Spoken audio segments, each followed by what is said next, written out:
Hello বন্ধুরা, আজকে আবার চলে আসলাম নতুন ভিডিও নিয়ে। দেখো, আজকে দিদির বাড়ি ঘুরতে এসেছিলাম। ঘুরতে এসে দেখি মামার বায়না, মানে ভাগ্নি আমার ভাগ্নি বায়না করেছে মায়ের কাছে আজকে স্প্রিং পটেটো খাবে। তাই দিদি সকাল থেকে এটা গুছিয়ে রেখেছিলো সন্ধ্যাবেলায় করবে বলে। তা আমি চলে আসা, দিদি বললো বস ভাই ভাই বস, খেয়ে যাবি।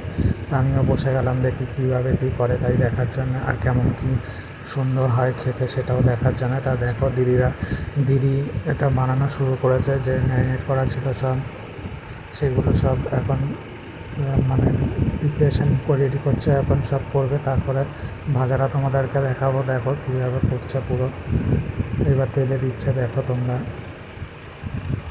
বেশ ভালোই, কিন্তু মনে তো হচ্ছে ভালোই হবে খেতে, দেখা যাক কী হয়।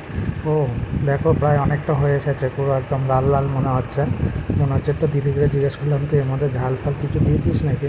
দিদি বললো হালকা ঝাল দিয়েছি, তুই ঝাল খাস না বলে। তাই হ্যাঁ, সত্যিই আমি ঝাল খেতে পারি না, তার জন্যে দিদি আমাকে দেখে ঝাল কম দিয়েছে। দেখো দেখতে কত সুন্দর লাগছে, একদম লাল লাল ঝাল ঝাল। ও কী সুন্দর হয়েছে, মনে হচ্ছে খেতেও সুন্দর হবে, দেখতেও সুন্দর লাগছে। দেখা যাক, খেয়ে টেস্ট করে দেখবো, তারপরে তোমাদেরকে বলবো কেমন কী হয়েছে। দেখি দিদি এখন দিক আগে। দিদি রেডি করেছে এটা, এখন ওপর দিয়ে আবার কিষানের সস দিয়ে দিচ্ছে আবার, যাতে একটু ভালো লাগে বলে। বাড়ির তৈরি তো, দেখা যাক দিদি দোকানের মতন প্রায় করতে পেরেছে কিনা। তবে দোকানের থেকে বাড়ির খাবার স্বাদ একটু আলাদা হয়। বাইরের খাবার থেকে বাড়ির খাবার সবসময় ভালো খাওয়া। তাই বাইরে যত না খেয়ে বা ঘরে করে খাওয়া যায় ততই ভালো, এতে শরীরও ভালো থাকে, পেটও ভালো থাকে।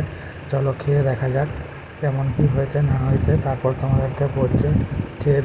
খাওয়া সত্যি অসাধারণ হয়েছে, দিদি খুব ভালো করেছে। হালকা ঝাল ঝাল লেগেছে, কারণ আমি একটু ঝাল খাই না, তাই আমার একটু ঝাল লেগেছে।